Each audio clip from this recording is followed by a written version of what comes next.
الحمد لله ذي العظمة والكبرياء والعزة والبقاء والرفعة والعلاء والمجد والثناء، تعالى عن الأنداد والشركاء وتقدس عن الأمثال والنظراء، والصلاة والسلام على نبيه وحبيبه وصفيه محمد خاتم الأنبياء وإمام الأتقياء، عدد ذرات الثرى ونجوم السماء. والحمد لله الملك السلام المؤمن المهيمن العلام، شارع الأحكام ذي الجلال والإكرام، الذي أكرمنا بدين الإسلام ومن علينا بنبينا محمد صلى الله عليه وسلم التحية والسلام، وأنعم علينا بكتابه المفرق بين الحلال والحرام، والصلاة والسلام على حبيبه وخيرته من خلقه محمد سيد الأنام، عدد ساعات الليالي والأيام، وعلى آله وأصحابه عدد نجوم الظلام، وعلى جميع الأنبياء والملائكة البررة الكرام. المشاهدون والمشاهدات، أهلا وسهلا بكم في برنامجكم في شرف العربية الذي يأتيكم من قناة السلام الفضائية.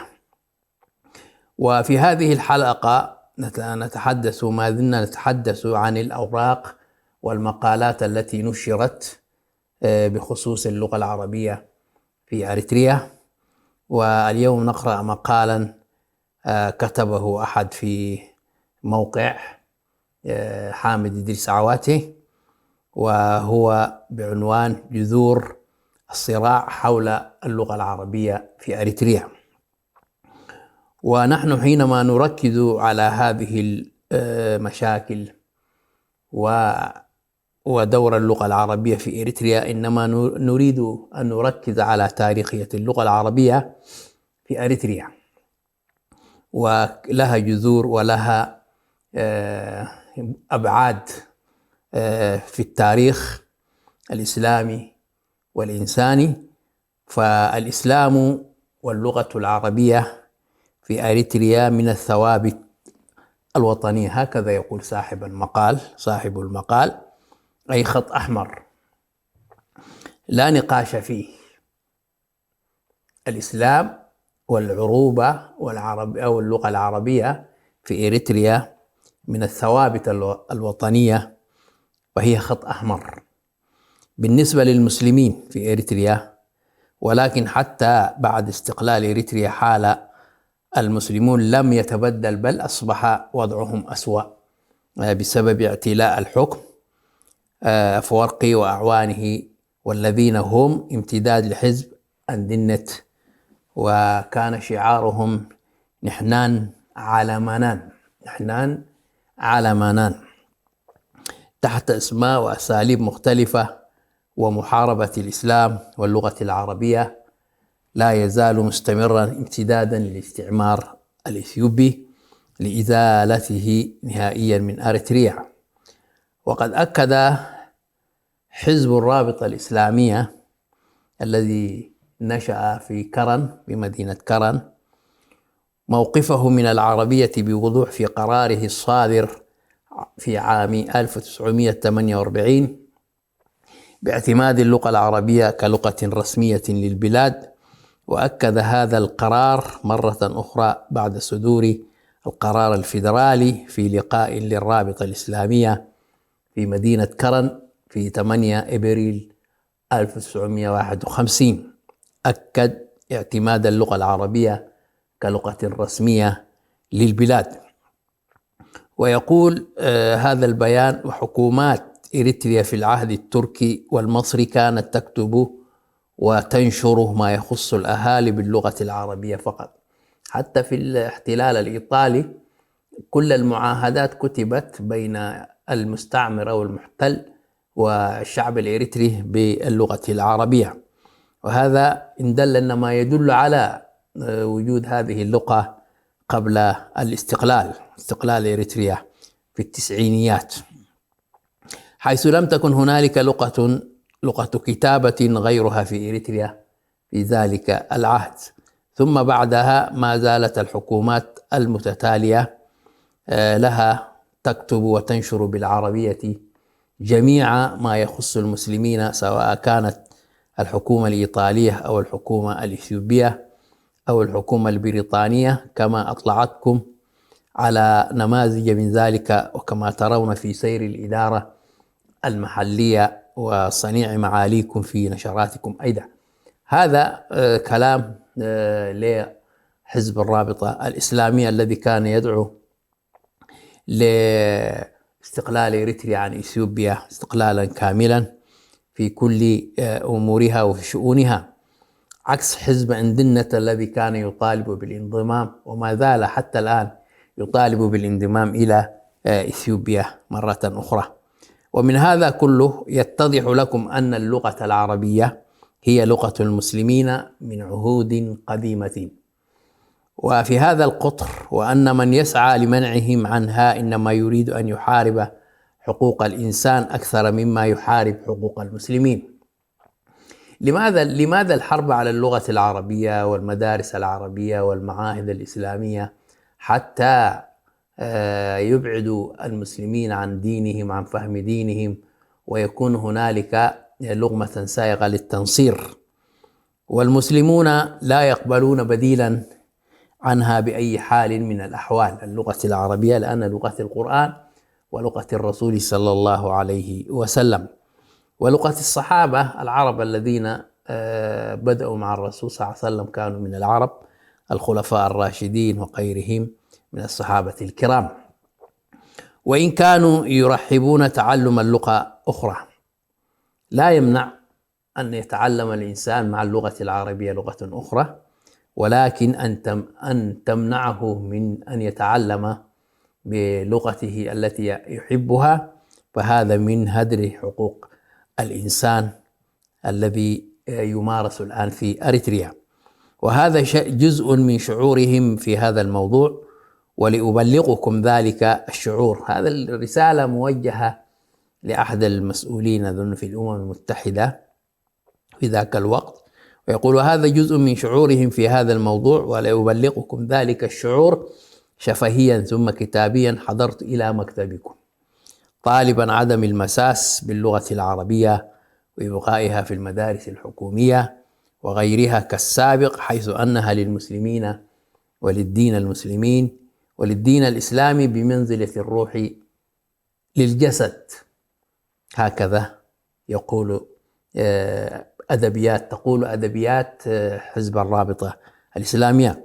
ويقول أقدم إليكم هذا تأدية للواجب الملقى على عاتقي ووفاء للنصح الذي يفرضه علينا الدين الإسلامي لأمثالكم الولاة في مثل هذه المهمة. في هذه الورقة سوف أقدم الخلفية التاريخية عن اللغة العربية في إريتريا وجذور الصراع حولها قديما وحديثا من وجهة نظر مختلفة من الكتاب والأفراد والتنظيمات. أولا، موقف النظام الحاكم في إريتريا بعد الاستقلال من اللغة العربية.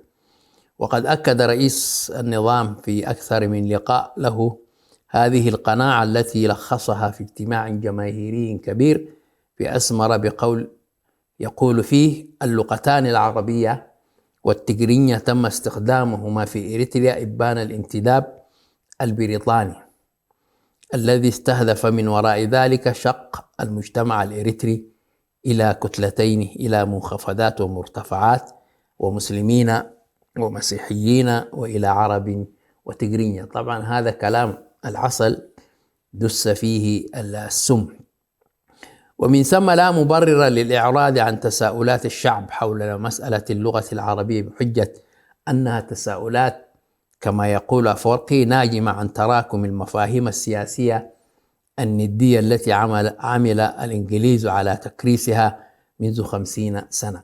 إذن وجودها هو يثبت وجود اللغة العربية في الأربعينيات، يثبت وجودها، ولكن يريد أن يقول أنها ليست هي لغة لإريتريا رسمية، إنما هي لغة وافدة كما يقولون الآن.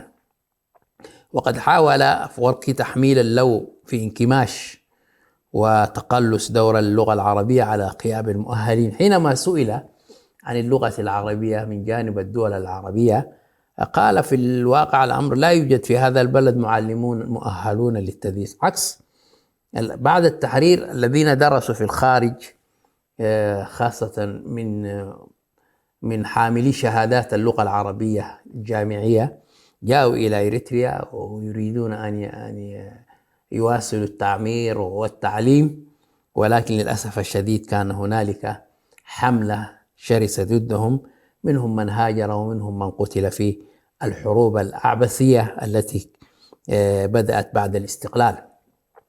فيقول: فعند الطلب لم نجد سوى شخصين مؤهلين باللغة العربية، هذا هو الواقع. ده طبعا تهرب، هذا تهرب. من المفترض الذي يجيب هو وزير التعليم آنذاك أو وزير اللجنة التعليمية، هو كان موسى نائب، يعرف تدفق الأساتذة الذين يدرسون باللغة العربية في إريتريا بعد التحرير، ولكن يريد أن يوهم الناس أنه لا عداوة مع اللغة العربية، ولكن لا توجد كوادر تدرس اللغة العربية في إريتريا. ومن التجني والتحامل أن يعتبر سياسة مطالبة المسلمين باللغة العربية نوعا من أزمة هوية، ويقول من لديه أزمة هوية ويقول إن هذه اللغة أو تلك اللغة ليست لغتي وليست لغة شعبي، ولا أرغب الحديث بها أو سماعها أو أرغب في استعارة لغة أخرى، ويريد أن يكرس ذات المفاهيم التقسيمية التي حاول الإنجليز غرسها، فعليه أن يدرك أن لا مكان له في هذا الوضع. يعني الذي يريد المطالبة باللغة العربية، تدريس اللغة العربية لأبنائه من المسلمين وغير المسلمين، هذا يعتبر جريمة وعليه أن يترك الوطن. وكثير منهم من ترك الوطن ليس بإرادته، إنما بمحاولات التصفية التي كانت ضد حاملي اللغة العربية وحاملي الثقافة العربية. فيقول صاحب المقال: تتلخص رؤية الجبهة الشعبية في موقفها السلبي من اللغة العربية فيما يلي: أولا، لا توجد قومية تتحدث اللغة العربية إلا قومية الرشايدة. دائما يلصقون اللغة العربية. الرشايدة ضيوف وفدوا وافدين، يعني جاءوا من بلادهم، سواء كان هنالك حروب أو غير الحروب، فلا يعد من الإريتريين، إنما أخذوا جنسيات كما أخذ الكثير من الشعوب. ولذلك اللغة العربية هي لغة المجتمع المسلم والعربي في إريتريا. لذلك لا مبرر لأن نقول أن اللغة العربية تتحدث بها فقط قومية واحدة وقبيلة واحدة اسمها الرشايدة. إلى فاصل قصير مشاهدي الأعزاء، ثم نعود إليكم.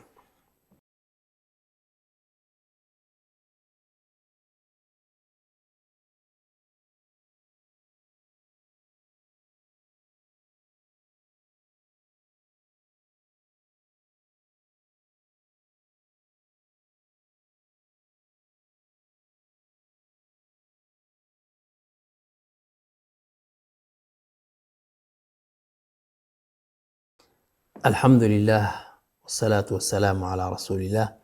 أهلا وسهلا بكم بعد فاصل قصير. نكمل ما انقطع من حديث عن جذور صراع اللغة العربية في إريتريا منذ القدم، وهذه الورقة أو هذا المقال يتناول ويشخص قضية نزاع وصراع اللغة العربية في إريتريا. فقلنا تتلخص رؤية الجبهة الشعبية في موقفها السلبي من اللغة العربية فيما يلي.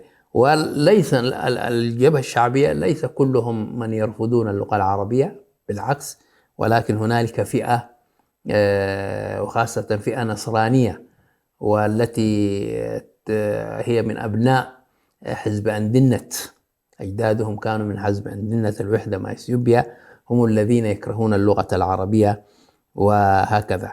فقال: أولا، لا توجد قومية تتحدث اللغة العربية إلا قومية الرشايدة. ثانيا، العامل الديني هو الذي أدى إلى اختيار اللغة العربية لغة رسمية للشعب الأريتري. هم يريدون أن يحصرونها في المساجد، حتى في الخلاوة منعوا، طورد المشايخ بسبب ما يسمى الخدمة الوطنية اللانهائية. يؤخذ الشيخ من خلوته ولا يرجع إليها وتنتهي الخلوة، وهكذا، أو المقارئ القرآنية. ثالثا، اللغة العربية انتشرت في إريتريا بمساعدة عوامل خارجية، وعلى رأس هذه العوامل الإسلام ووجود مدرسين سودانيين. ماذا قال القسيس ديمتروس في البرلمان الإريتري؟ حصل صراع في البرلمان الإريتري في الأربعينيات حول اللغة العربية. فيقول هذا الرجل ديمتروس قبر مريم، وهو من حزب الوحدة مع إثيوبيا أندنت، وهو من سرايه، يقول إن اللغة الرئيسة هي التجرينية. من الذي قال؟ هل استفتى البرلمان وقع على ذلك؟ البرلمان أقر في عهد الإنجليز أن تكون لغتين في رسميتين، أن تكون لغتين رسميتين في إريتريا هما اللغة العربية والتجرينية. ويقول وإن كان لا بد من إضافة لغة أخرى لتكن هذه اللغة التجري، وأما اللغة العربية فهي لغة دين وتكون لها مكانتها على أساس. حتى اللغة التجرينية الآن لغة دين، يقرأ بها ما يزعم أنه هو إنجيل، يقرأ بها هكذا باللغة التجرينية. إذن اللغة التجرينية هي لغة دين. إذن فلنختار لغة ليست لها علاقة بالدين، لأن العربية أنتم قلتم العربية هي لغة الإسلام، وكذلك التجرينية هي لغة غالبية النصارى، ويتعبد بها في الكنائس هذه اللغة التجرينية. فإذا أبعدوا اللغة التجرينية واللغة العربية وأتوا لنا حتى التجري الآن هي لغة كنائسية لبعض القبائل في سنحيف هكذا وعنسبة. فإذا هذا الكلام يتفق تماما مع برنامج تعليم لغات الأم. يعني يريد الناس تتعلم لغات الأم، الذي فشل فشلا ذريعا للأسف الشديد. وأنا كنت شاهد حينما طبق هذا المشروع، مشروع تعليم اللغات بلغات الأم، فشل فشلا ذريعا، بينما اللغة العربية نجحت نجاحا كبيرا مع اللغة الإنجليزية. فكل المدارس في سمهر، المدارس التي تدرس العربية كانت في أوائل الدرجات، أما الناطقين أو الذين يقرؤون بلغات أمهاتهم كما يزعمون كانت فاشلة، بل تحت الصفر كما يقولون.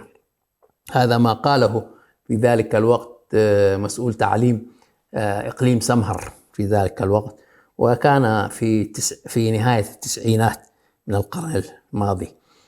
فيقول هذا الكلام يتفق تماما مع برنامج تعليم لغات الأم الذي تتبناه الحكومة اليوم في إريتريا، والهدف واضح، وهو إبعاد ومحاربة اللغة العربية من خلال ادعاء تعليم لغات الأم، وتكون التجرينية اللغة الرسمية الفعلية والعملية، وكما هو الحال اليوم في إريتريا. الآن هي لم تفرض عليهم فرضا قسريا، ولكن خلاص صارت الآن لغة التخاطب بين الشعب الذي موجود في إريتريا هو ما يقارب 1,000,000 نسمة، الباقي خارج إريتريا. يعني عدد سكان إريتريا تحديثا كان ما يقارب 6 مليون، 5 مليون خارج إريتريا منتشرين في العالم، منهم من مات قرقا، ومنهم من مات هما وغما، ومنهم من يوجد في مخيمات اللاجئين هكذا. فالذين يتكلمون الآن بالتجرينية هم 1,000,000 ليس أكثر من ذلك. فلذلك وتكون التجرينية اللغة الرسمية الفعلية والعملية كما هو الحال اليوم في إريتريا. فإذا هذا الصراع ليس هو صراع جديد بعد الاستقلال أو بعد ما حكمت جبهة الشعبية إريتريا، إنما هو صراع يمتد من قرون، من إثيوبيا التي تمثل النصرانية، وهي تريد تحارب الإسلام حتى لا ينتشر في الإسلام في إريتريا، فتحاربه باللغة العربية وطرد العلماء والدعاة وقتلهم وسجنهم وطردهم، حتى تكون هنالك حركة تنصيرية تبشيرية لما يسمى بالدين النصراني. فإذا كلام هذا الرجل، هذا الرئيس الحكومة، ليس جديد، يعني قاله من قبل قشي ديمطروس في الأربعينات، والرئيس قاله في التسعينات. هذا الكلام مسطر في الوثيقة المشؤومة والطائفية. هذه الوثيقة اسمها نحن علمنا، نحن أهدافنا، هكذا هذه الوثيقة كتبت بهذا، وأخذت من ما يسمى قشي ديمطروس حينما قال في البرلمان الإريتري في الأربعينات كلامه يناهض اللغة العربية.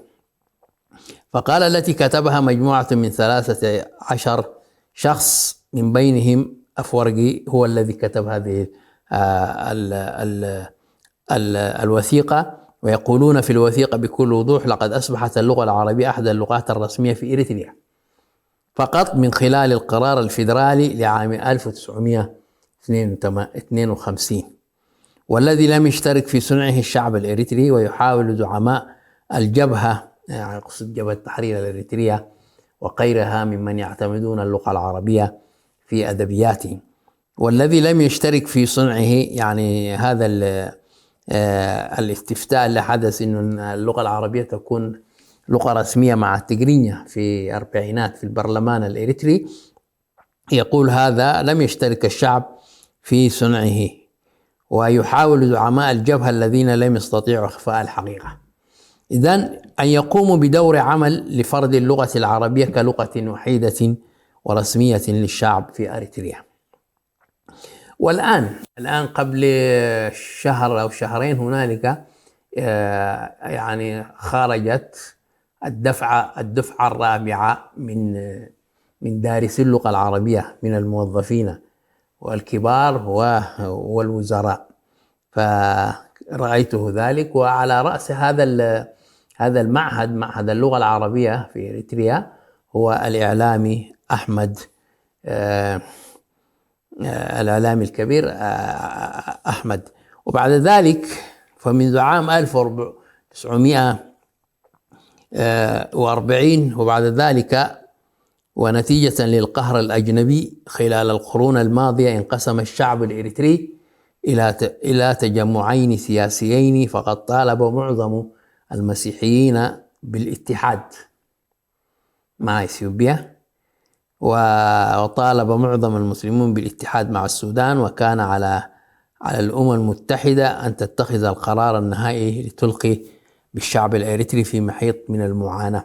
طبعا هذا مبررهم أنه هذه الصنيعة استعمارية، اللغة العربية وتكريس والصراع بين اللغة العربية والتجرينيا، هذا من نتاج الاستعمار الإيطالي أو البريطاني. فيقول الجميع يعلم، هذا صاحب المقال يقول: الجميع يعلم والتاريخ يشهد وجميع الوثائق تؤكد بأن طالب معظم المسيحيين بالاتحاد مع إثيوبيا بدون شروط، وكانوا أعضاء حزب أندنت. وطالب معظم المسلمين بالاستقلال، لم يقولوا إلى السودان. حينما فرضت عليهم بريطانيا أن ينضموا إلى السودان وتقسم إريتريا إلى قسمين، وقف المسلمون في إريتريا عدم تقسيم إريتريا إلى قسمين. فهذا مما يكذب وثيقة نحن وأهدافنا، نحن علمنا، فهي وثيقة كاذبة. لذلك يقول: وطالب معظم المسلمين بالاستقلال التام لأريتريا. حزب الرابطة الإسلامية رفضوا التقسيم والانضمام إلى السودان. هذه حقائق لا جدال فيها، ولكن يريدون تزوير الحقائق وتجميل تاريخ آبائهم المشين والمخجل. صاحب المقال هكذا يقول، لأن هذا الكلام إنما يصدر منهم لتشويه المسلمين بأنهم أرادوا أن ينضموا إلى السودان وتنقسم إريتريا إلى قسمين، قسم إلى إثيوبيا وقسم إلى السودان. وهذا مخالف للتاريخ، تاريخ إريتريا العريق، بأن المسلمين كانوا يطالبون بالاستقلال ليس بالانضمام إلى السودان. ويقول هنالك شخص يدعى أو يدعى هبت مريم أبرهة. طبعا كثير من النصارى الحاقدين كتبوا في التواصل الاجتماعي في الفيسبوك وغيرها ما كانوا يضمرونه في صدورهم في عداوة للمسلمين، أبرزوه في الإنترنت. ومنهم هذا الرجل الذي يسمى هبت مريم، يكتب على الإنترنت في موقع يسمى دقي بيت، يسمى دقي بيت، وله من سلسلة المقابلات التي تجراها بالتقرينية تحدث فيها عن أشياء غريبة، حرف حقائق التاريخ وهلوث كثيرا من خصائص التاريخ الإريتري القديم منه والحديث. واستودعكم الله في حلقة، وألقاكم في حلقة قادمة جديدة بإذن الله، والسلام عليكم ورحمة الله وبركاته.